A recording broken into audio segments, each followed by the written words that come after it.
তেলে দিয়ে দিলাম মিষ্টিগুলা, হালকা আছে ভাজতে হবে, কোনো দমকা জাল দেওয়া যাবে না। তো আমার মিষ্টিগুলা কেমন হয় অবশ্যই জানাবো।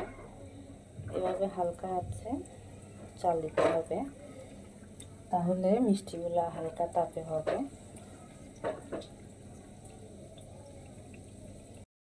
এখানে দুধের ছানা নিয়েছি এবং সুজি নিয়েছি। তো আমি এখানে কিন্তু অনবরত লাগতেছি আমার দুধের ছানা এবং সুজিটা যেন পারফেক্টলিভাবে হয়ে যায়।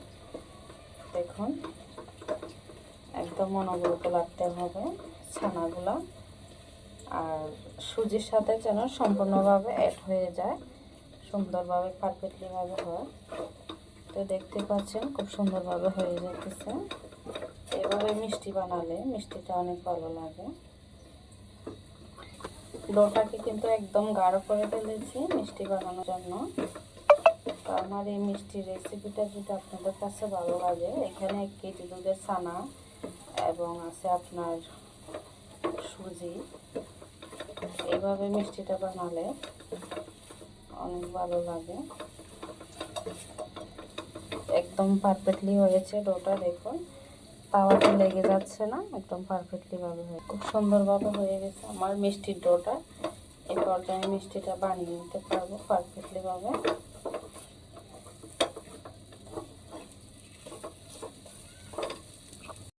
নিয়ে নিলাম এখানে মিষ্টির উপকরণগুলো, আর এখানে কিছুটা ভুট্টার আটা ব্যবহার করতেছি। এই দেখুন আমি এই ব্র্যান্ডের ভুট্টার আটাটা দিই। ভুট্টার আটাটা দিলে মিষ্টিটা আরও দারুণ হবে। তো আমি একসাথে মিক্স করে নেব ভুট্টার আটাটা। আপনারা পরিমাণ বুঝে দিবেন, বেশিও না কমও না। এই পর্যায়ে আমি হাতে ঘি মিক্স করে নিতেছি।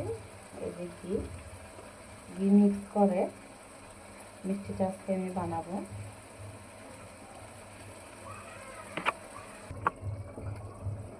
মিষ্টিগুলো আমি বানিয়ে নিতেছি।